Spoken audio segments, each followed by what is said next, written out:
আজকে মহাসপ্তমী। বেলুড় মঠের প্রাঙ্গণ থেকে দুর্গাপূজার সম্প্রসারণ দেখছেন। সামনে শ্রীরামকৃষ্ণ মন্দির। এই মন্দিরটির নকশা প্রথম তৈরি করেন স্বামীজি স্বয়ং। পরবর্তীকালে কিন্তু সেটিতে অনেক যোগ বিয়োগ হয়। স্বামী বিজ্ঞানানন্দজি মহারাজ, শ্রীরামকৃষ্ণের সাক্ষাৎ শিষ্য, নিজে বড় ইঞ্জিনিয়ার, তিনি এইটির রূপায়ণে বড় ভূমিকা নেন। এইটি মার্টিন বার্ন কোম্পানি 1938 সালে শেষ করে। চমৎকার কারুকার্য খচিত এই মন্দিরে আর্কিটেকচারের বহু ছাত্রছাত্রীরা নিদর্শন স্বরূপ সেটি দেখতে আসে। বেলুড় মঠের মূল প্রাঙ্গণ আজ ভক্তের জনস্রোত, সকাল থেকে ভিড়। দুর্গা মণ্ডপেও বেশ ভিড় আপনারা দেখতে পাচ্ছেন। সামনে মূল শ্রীরামকৃষ্ণ মন্দিরের উল্টো দিকে একটি অফিস, আর দুর্গা মণ্ডপের মধ্যে মানুষের ভিড়। লাইন করে তারা মায়ের কাছে প্রণতি জানাতে এগিয়ে যাচ্ছেন। মণ্ডপের দুধারে ভক্তরা বসে আছেন, একদিকে সন্ন্যাসী ব্রহ্মচারী ও পুরুষ ভক্তরা, অন্যদিকে মায়েরা। গঙ্গার ঠিক ধারে শ্রীরামকৃষ্ণ মন্দিরের পাশে এই দুর্গা মণ্ডপ। আজকে মহাসপ্তমীতে সকাল থেকে নবপত্রিকার চান হয়েছে। মহাস্নান হওয়ার পর ঘটে দুর্গা ঘট প্রতিষ্ঠা হয়েছে, তারপর প্রাণ প্রতিষ্ঠা। দেখতে পাচ্ছেন সামনে গঙ্গার ঘাট, উল্টো দিকে বরানগর অঞ্চল দেখা যাচ্ছে। এই ঘাটেই নবপত্রিকাকে চান করানো হয়েছে। আজকে গঙ্গার তীর জুড়ে বিভিন্ন জায়গায় নবপত্রিকাকে চান করানো হয়েছে। এই গঙ্গার ঘাটের ঠিক পাশেই উন্মুক্ত প্রান্তরে এই দুর্গা মণ্ডপ তৈরি হয়েছে। 2001 সাল থেকে এইখানেই পূজা হচ্ছে। এর আগে শ্রীরামকৃষ্ণ মন্দিরের ভেতরে নাট মন্দিরে পূজা হতো। আজকে মহাসপ্তমীর পূজার প্রাণ প্রতিষ্ঠার পর এক এক করে অন্যান্য পূজা শুরু হয়ে গেছে। মহালক্ষ্মীর পূজা হয়েছে, এখন সরস্বতী দেবীর আরাধনা করতে শুরু করেছেন পূজারী।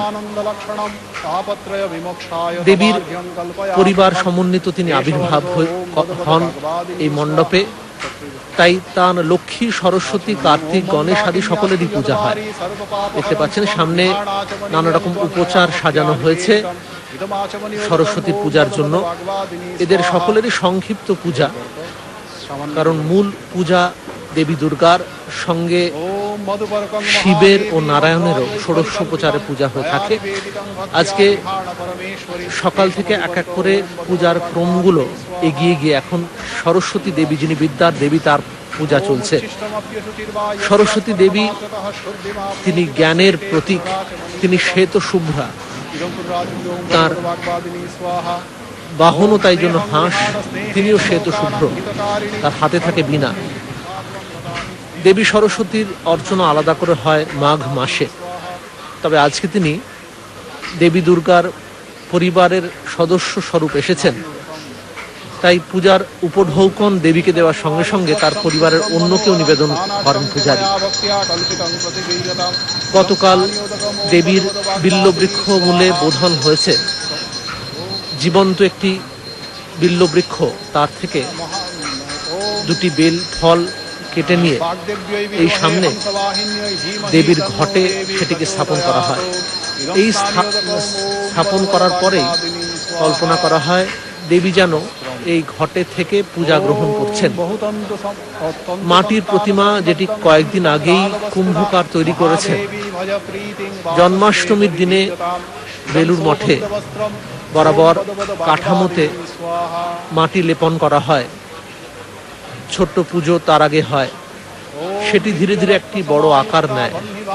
এরপর হয় প্রাণ প্রতিষ্ঠা সপ্তমীর দিনে। প্রাণ প্রতিষ্ঠার পর এখন দেবী সরস্বতীর আরাধনা চলছে।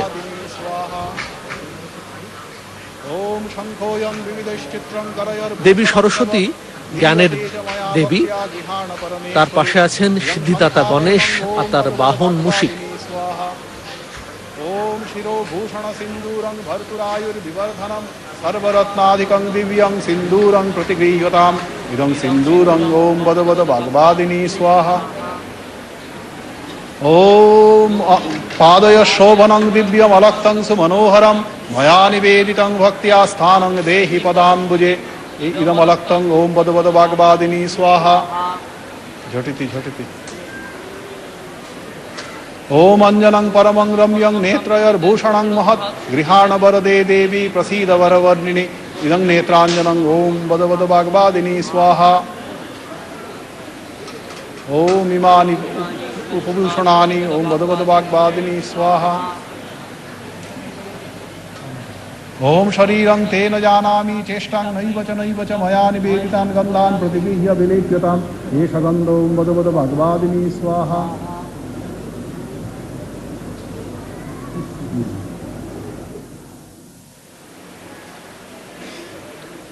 ॐ तुरीयवनसम्पन्नं नानागुणमनोहरम् आनन्दसौरभं पुष्पं गृह्यतामिदमुत्तमम् इमानि सचन्दनकुसुमानि ॐ वद वद वाग्वादिनी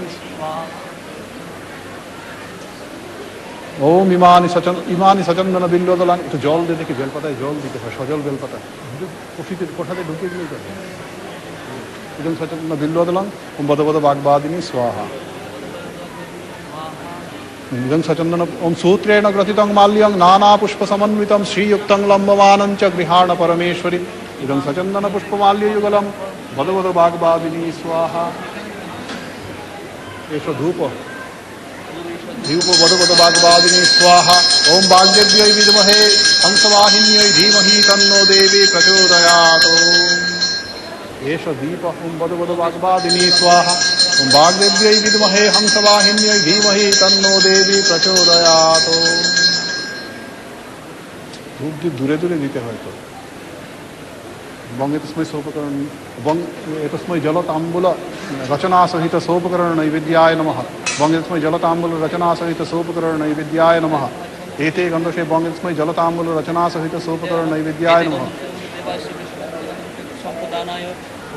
वद वद वाग्वादिनी स्वाहा फट फट फट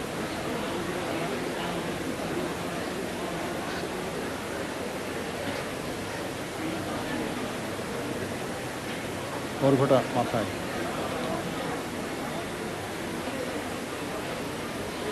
অপেক্ষস্ব হয়েছে করদূরে কৃতাঞ্জলি ওম ফলমূলানি সর্বাণি গ্রাম্যারণ্যানি यानि च नानाविध सुगन्धेनि गृह्णदेवी ममाचिरम् इदं सोपकरण नैवेद्यम ओम वद वद वाग्वादिनी দেখতে পাচ্ছেন দেবী সরস্বতীর অর্চনা চলছে পূজার অর্চনার কয়েকটি প্রকারভেদ আছে উপচার সামর্থ্য অনুযায়ী পঞ্চবিধ দশবিধ বা ষোড়শবিধ হতে পারে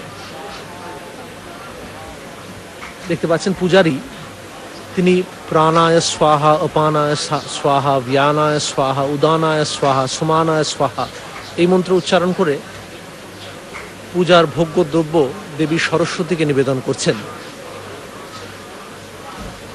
যদিও ষোড়শ উপচার আমরা বলি আসলে উপচার থাকে তার চেয়েও বেশি নানা উপচারের সমর্পণ প্রসঙ্গে আসে অর্চনার কথা পূজার প্রত্যেকটি উপচারকে শুদ্ধ করত অর্চনা করে ঈশ্বরময় করে তুলতে হয় এমনকি যে পুষ্প দ্বারা অর্পণ হবে তাকে অর্চনা করতে হয় অর্চনা করে বলতে হয় এতদ অধিপতে শ্রী বিষ্ণবে নমঃ এই বলে বিষ্ণুময় ভেবে অর্চনা দ্রব্যগুলোকে তারপর যে দেবতা বা দেবীর উদ্দেশ্যে আমরা পূজা করছি তাকে দিতে হয় যেমন এখন দেবী সরস্বতীকে অর্চনা আমরা করছি আসলে পূজার এই নানাবিধ উপচার যে ক্রমগুলো তার পেছনে মূল উদ্দেশ্য পূজারীকে ধীরে ধীরে তৈরি করা এই পূজার প্রতি তাকে অভিমুখীকরণ করা তাই পূজার মধ্যে আমরা দেখি আচমন দেহ মন শুদ্ধ করার জন্য হাতে জল নিয়ে শরীরের বিভিন্ন অঙ্গকে স্পর্শ করে আচমন করা হয় সঙ্গে আছে স্বস্তি বচন মন্ত্র উচ্চারণ করে স্বস্তি সকলের কল্যাণ প্রার্থনা করি যে কোনো পূজায় থাকে একটি সংকল্প এই যে আমরা ভোগ্যদ্রব্য নিবেদন করছি তার আগে সংকল্প নিতে হয় যে আজকের এই সপ্তমী বিহিত পূজার আমি করতে চলেছি। অর্থাৎ ভাবটি এরকম যে এই সংকল্পের দ্বারা আমার ইচ্ছাটা দৃঢ় হলো, আমি দেবতার প্রীতি লাভের জন্য। সাধকের তখন কথা আছে যে তখন তার আর কিছুই অপ্রাপ্য থাকে না। দেখতে পাচ্ছেন দেবীর একটি ঘট পূজকের সামনে রাখা আছে, ঘটের সামনে স্তূপীকৃত ফুল, বেলপাতা ইত্যাদি, আর সামনে তীরকাঠি পূজা। ঘটস্থাপন পূজার একটি বিশেষ অঙ্গ। প্রায় যাবতীয় মূর্তি পূজাতে এই ঘট স্থাপন করা হয় এবং ঘটের দেবতাকে আহ্বানপূর্বক পূজা অর্চনা করা হয়। এই দেখতে পেলেন আপনারা এক এক করে পুষ্পাঞ্জলি দিচ্ছেন দেবী সরস্বতীর উদ্দেশ্যে। ঘট আসলে দেবতারই প্রতীক। যে স্থলে কোনো মূর্তি থাকে না সেখানে ঘটই দেবতার প্রধান প্রতীক বা প্রতিরূপ। আমরা যে কথা আগে বলেছিলাম, 1901 সালে প্রতিমায় পূজা করার পর কয়েক বছর ঘটেও পূজা হয়েছিল, স্বামীজির মৃত্যুর ঠিক পরবর্তী কয়েক বছর।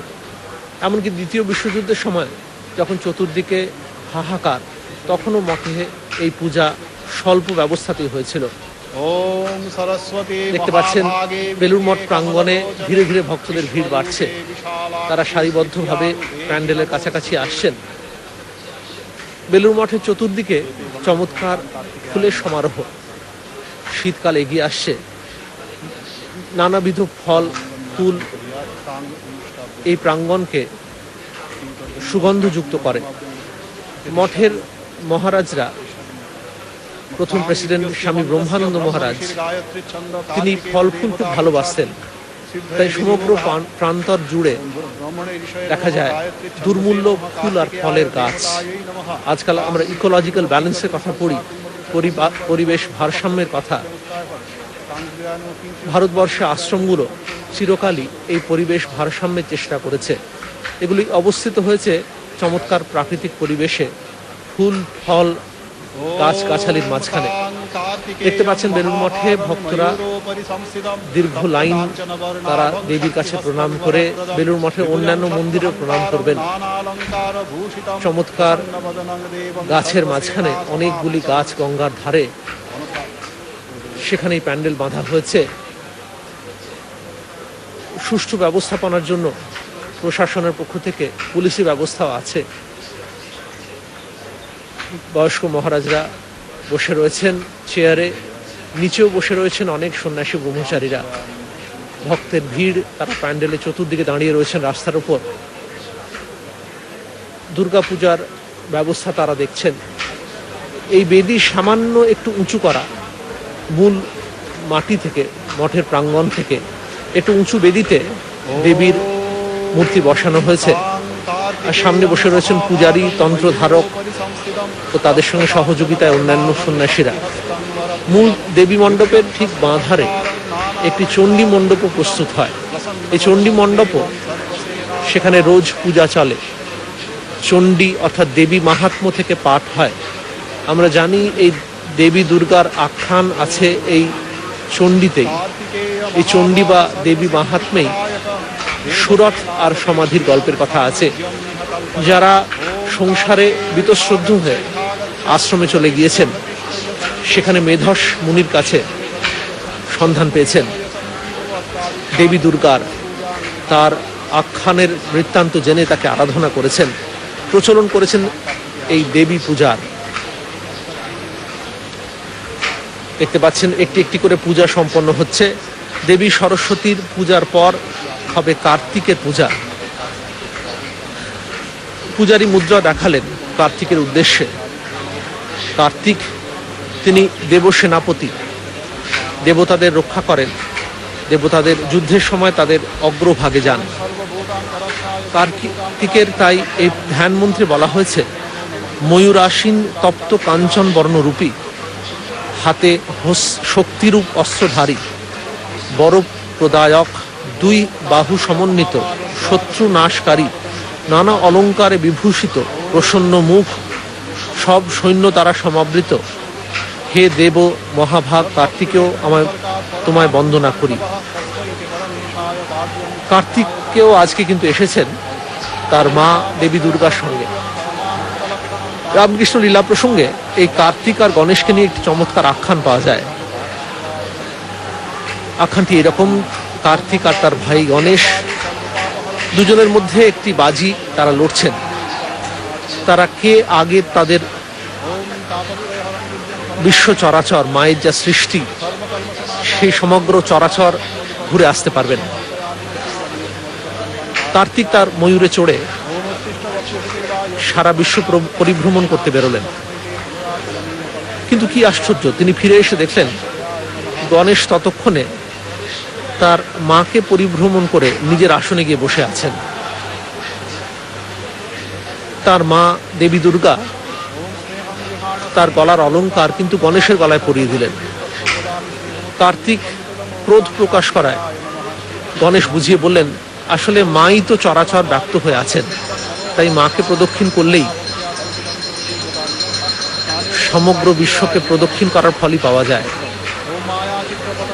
আমাদের এই পূর্ব ভারতে কার্তিকের উপাসনা বিরল, কিন্তু দক্ষিণ ভারতে দেখা যায় কার্তিকেয় বা সুব্রহ্মণ্যম তার খুব সম্মান। তার সম্মানে তিথি পূজা হয়, মন্দির তৈরি হয়। আমাদের এই বাংলাদেশে দেবী পূজার চল বেশি। এই তন্ত্র প্রধান এই দেশে দুর্গা পূজা, কালী পূজা, জগদ্ধাত্রী পূজা, লক্ষ্মী পূজা, সরস্বতী পূজা, এই সবকটি পূজাতেই দেবীর আহ্বান করা হয়।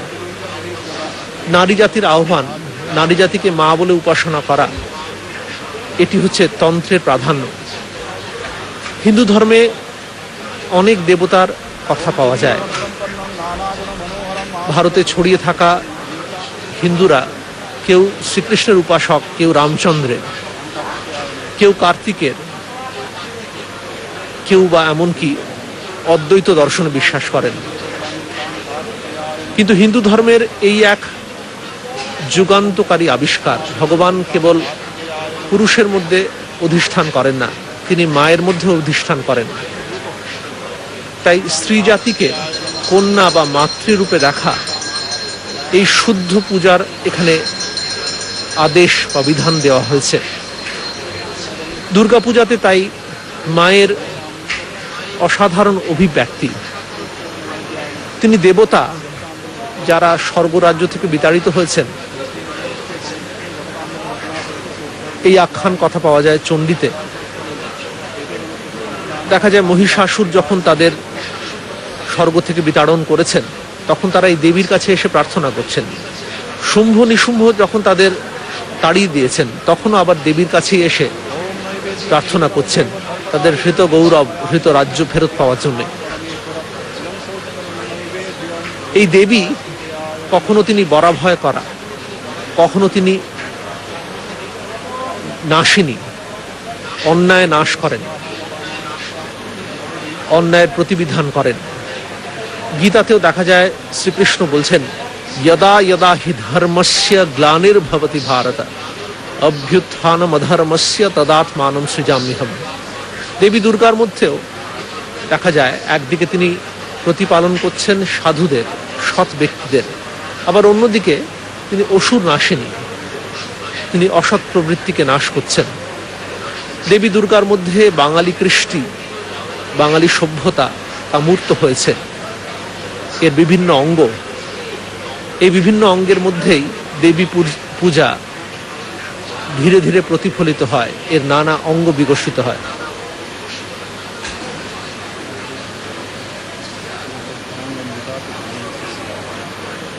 एषा रचना ओं तां कार्तिकेयाय नमः। ओं पानाकृतं कांतिकांतं नारदं कार्तिकेयाय नमः।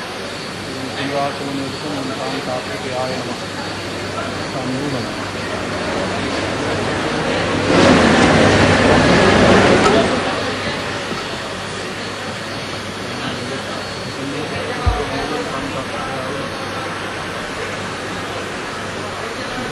एते गन्धोक्त कार्तिकदेवताय आनन्ददेवताभ्यो नमः। कार्तिकेयदेवताय आवरणदेवताभ्यो नमः। तानि दशदा जपेत्।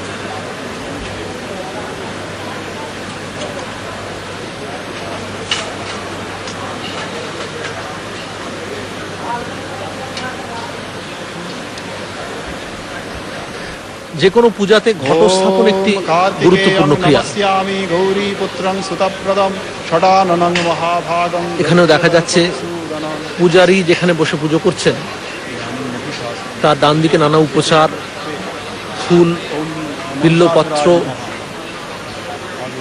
ধূপ, দীপ, সামনে দীপের আগুন দেখা যাচ্ছে। বাঁ দিকে নানা রকমের পূজা দ্রব্য, ভোগ্য দ্রব্যাদি দেবীর জন্য নিবেদন করা হচ্ছে। আবার সামনে রয়েছে দেবীর ঘট। এই ঘট স্থাপনের আরেকটি তাৎপর্য দেখা যায়। ঘট আসলে হৃদয় গুহার প্রতীক। হৃদয়ই আত্মার কেল্লা। আত্মা অস্য জন্তোর নিহিত গুহায়াম, উপনিষদে বলা হচ্ছে। আত্মা প্রত্যেক জীবের হৃদয় গুহায় অবস্থিত। ঘট সেই হৃদয়েরই প্রতীক। সমবেত ভক্তরা সকাল থেকে দীর্ঘ সময় বসে রয়েছেন। দুর্গাপূজার এই আয়োজন, দুর্গাপূজা মায়ের এই আরাধনা, এ আমাদের কৃচ্ছতার এক ছোট্ট পরীক্ষা। আমরা সকাল থেকে তৈরি হয়ে মণ্ডপে চলে আসি, দীর্ঘ সময় নিজেকে সংযত করে রাখি। এই পূজার মন্ত্র শুনে আমাদের কর্ণ শুদ্ধি হয়, আমাদের মনে পবিত্র ভাব আসে, আমাদের মনে যে হতাশা, যে বিমূঢ় ভাব, কাজকর্মের কারণে নানা ক্লান্তি, তা ক্রমে দূর হয়ে যায়। যে কথা বলছিলাম, এই ঘটস্থাপনের ভেতরে আরেকটি তাৎপর্য আছে। আমাদের হৃদয়ই ভগবানের অবস্থান, তারই প্রতীক স্বরূপ ঘট সামনে রাখা হয়েছে। দেবীর প্রাণ প্রতিষ্ঠা হয়ে গেছে আজকে। এই প্রাণ প্রতিষ্ঠা প্রতিমা পূজায় একটি আবশ্যক অংশ। সাধক নিজের আত্মসত্তাকে সম্মুখস্থিত প্রতিমায় আরোপিত করে প্রাণ প্রতিষ্ঠা করেন। প্রাণ প্রতিষ্ঠা মন্ত্রেতেও এটি দেখা যায়। সামনে দেখতে পাচ্ছেন নারায়ণ শিলা, বেলুড় গ্রামেই জগন্নাথ মন্দির থেকে আনা হয়েছে। পূজার এই কদিন নারায়ণ অতিথি স্বরূপ থাকবেন। দেবীর সঙ্গে সঙ্গে তিনিও পূজার উপাচার আদি গ্রহণ করবেন। পূজক কিন্তু নিজেকে দেবতা ভেবে, নিজেতে দেবীত্ব অর্পণ করে, কল্পনা করে, যথা নির্দিষ্ট মুদ্রায় পুষ্পাদি গ্রহণ করে নিঃশ্বাসের মধ্যে দিয়ে সর্বগত চৈতন্যময় দেবতাকে আরাধ্য মূর্তিতে প্রতিষ্ঠিত করতে করতে আত্মার দিব্যত্ব সম্বন্ধে চেতনা জাগ্রত করবেন। দেখতে পাচ্ছেন এক এক করে উপচার নিবেদন করা হচ্ছে, দীপ নিবেদন করা হলো। দীপ অগ্নিতত্ত্বের প্রতীক। ভোগ্যদ্রব্য, নানা রকমের খাদ্য, ফল ইত্যাদি দেবতা বা দেবীকে অর্পণ করা হবে। দুর্গা দেবীর যে নানা বাহনরা, তার পরিবার সমন্বিত যারা এসেছেন, তাদের প্রত্যেককে নানা রকমের উপাচার দিয়ে পূজারী অভিবাদন জানাচ্ছেন। কার্তিকের পর মহিষাসুর তাঁরও পূজা হবে। কার্তিক, দেবসেনাপতি কার্তিক, তিনি পরাক্রমশালী। কিন্তু দেবতারা কিন্তু নিজের পরাক্রম দিয়ে অসুরদের হারাতে পারেননি। দেবীর পরাক্রম, দেবীর শৌর্যবীর্য প্রয়োজন ছিল।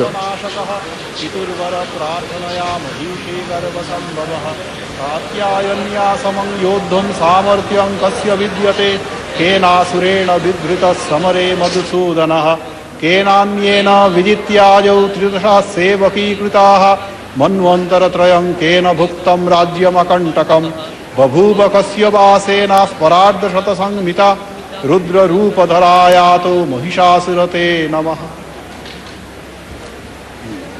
एते गन्धपुष्पं वज्रनपदं श्वेतपुष्पेण तावदाय महासिंहाय हुं फट् महासिंहाय हुं फट् नमः। ध्यायेत्। ओम सिंह त्वं हरिरूपोऽसि स्वयं विष्णुर्न संशयः पार्वत्या वाहनं त्वं हि अतस्त्वां पूजयाम्यहम्।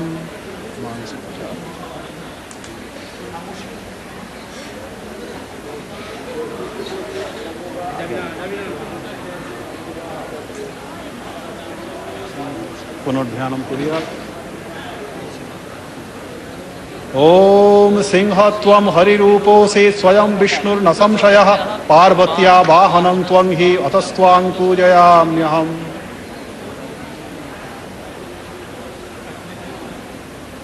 এগুলো মুছতে টুছতে হবে তো, এটা সরিয়ে নে।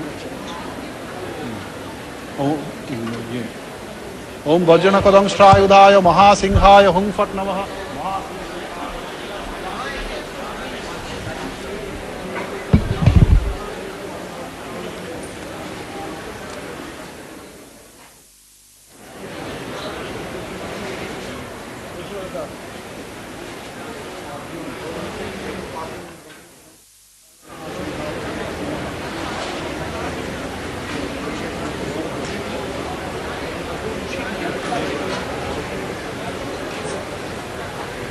কারণ দেখতে পাচ্ছেন দেবীর পূজা মণ্ডপ, সেখানে সিংহের পূজা চলছে।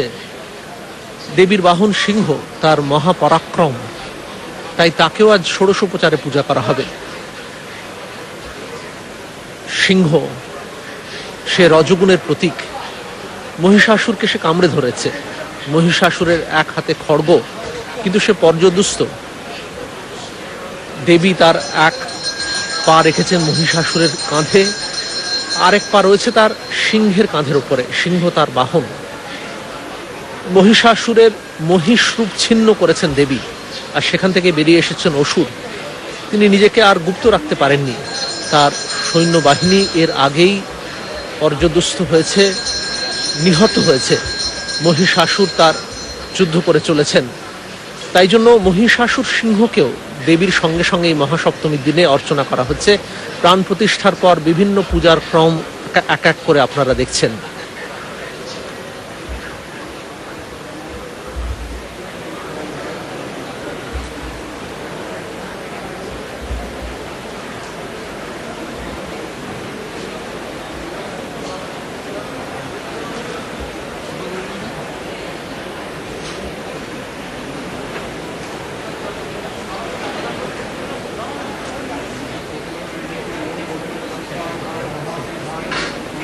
खूब बढ़िया।